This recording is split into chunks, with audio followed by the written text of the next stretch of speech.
কালকে আমি একটা ছোট পোস্ট দিয়েছিলাম।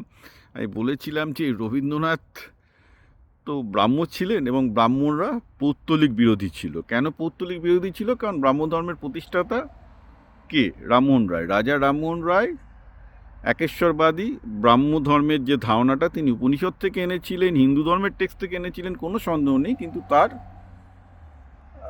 মানে it's very well documented history. পুরো ব্যাপারটা তিনি ইসলামের সুফিজম থেকে পেয়েছিলেন এবং তিনি তার জন্য একটা ফার্সিতে বইও লিখেছিলেন যে কেন হিন্দুদের পৌত্তলিকতা থেকে উঠে এসে একেশ্বরবাদী আদি বৈদিক ধর্মে ফিরে যেতে হবে। তার মতে যে ভারতবর্ষের যে বৈদিক ধর্ম সেটা ছিল একদম মুসলমানদের মতোই আদি একেশ্বরবাদী ধর্ম, সুফিদের মতো আদি একেশ্বরবাদী। তিনি উপনিষদের সাথে সুফির খুব যোগসূত্র পেয়েছিলেন, যেটা আমিও পেয়ে থাকি, সেটা অন্য ব্যাপার। ঘটনাটা হচ্ছে এই ব্যাপার যে সেটা যখন লিখলাম, কিছু মানে পাঁড় হিন্দু মানে তারা মানে এমন অবস্থা, যখন আমি প্রুফ দিলাম যে যে রামমোহন রায় এটা নিজে লিখে গেছে যে তিনি পৌত্তলিকতা বিরোধী ধারণাটা ইসলাম থেকেই নিয়েছেন, মানে তার তো একটা নিজে একটা ফার্সিতে লিখে গেছেন, সেটা সে বিশ্বাস করতে চাইছে না এবং বলে যে না, রামমোহন রায় ভুল, সতীদাহ প্রথাই ঠিক ছিল। এবং তারপর আমি তার প্রোফাইল খুলে দেখি, সে হচ্ছে একটা মানে জলপাইগুড়ির যে ইঞ্জিনিয়ারিং কলেজটা আছে তার একটা সেখান থেকে বি পাস করা বালুরঘাটের একটা ছেলে। আমি জানি না হু দ্য হেল দে আর, কিন্তু সে এখন সতীদাহকেই সমর্থন করতে রাজি আছে। মানে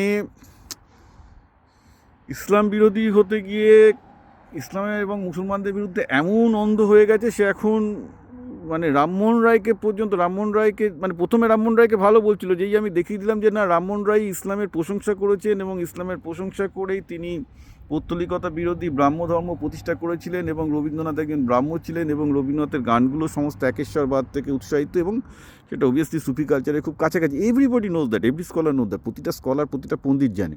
তো এই লোকটার মাথায় সেগুলো ছিল না। সে তো পুরো বড় বড় আমাকে সে খিস্তি মারছে, কোথা থেকে পড়াশোনা করেছে ইত্যাদি ইত্যাদি। বুঝতেই পারছেন ধর্মান্ধ ছাগল যাবে কোথায়। তো ব্যাপারটা হচ্ছে এই যে শেষে যখন দেখলো যে ধরা খেয়ে গেল যে না সত্যিই তো এরকম রামমোহন বলেছে, সে বলে যে রামমোহনও ভুল, সেই সতীদাহ প্রথাও তার তুলে দেওয়া উচিত হয়নি। মানে সেই সতীদাহের সমর্থক আমি যে বললাম, এই পরিমাণ ধর্মান্ধ তৈরি হয়েছে। তো মানে ইটস এ ব্লাইন্ড ওয়ার্ল্ড। এরা তো পৃথিবীটাকে একটা অন্ধত্বের দিকে নিয়ে যাবে। আমি কেন শুধু বাংলাদেশের দিকে তাকাচ্ছি, ভারতেও তো যা দেখতে পাচ্ছি, একটা ইসলামের বিরোধিতা করতে গিয়ে এরা একটা অন্ধ জানোয়ারে পরিণত হয়েছে পুরোপুরি। This is also dangerous. সে মানুষ হবে না জানোয়ার হবে ডিপেন্ড করে তার আলোচনার উপর। সে হিন্দু বা মুসলমান তাদের তকমার উপর কিন্তু সেটা ডিপেন্ড করে না। আমি তো যা দেখতে পাচ্ছি ভারতের দিকেও পর্যন্ত ডেঞ্জারাস, এবং এটা আমি বারবার করে বলেছি এবং এটা কথা ভাবার কোনো কারণ নেই যে আমি কোনো হিন্দুত্ববাদীদের কেউ বা কোনো পার্টির কেউ, আমি বারবার করে বলছি। এবং আই ওয়াজ শকড যে আজকে এই যুগেও সে সতীদাহের, এবং আমার প্রোফাইলেই আছে, আপনি দেখবেন, আমি পিকচারটা তুলে দেবো। সে বলে যে রামমোহন রায় ভুল ছিল, তার সতীদাহ প্রথা বন্ধ করা উচিত হয়নি, সে অ্যাকচুয়ালি ব্রিটিশদের চর ছিল, চালা ছিল, মানে যেটা অ্যাকচুয়ালি বিজেপির নেতা বলেছিল। কী বলবে, তার নেতারাও একই কথা বলছে, তার জন্য সে বিজেপির কাছ থেকে যদি ক্ষমাও চেয়েছে দুদিন আগে।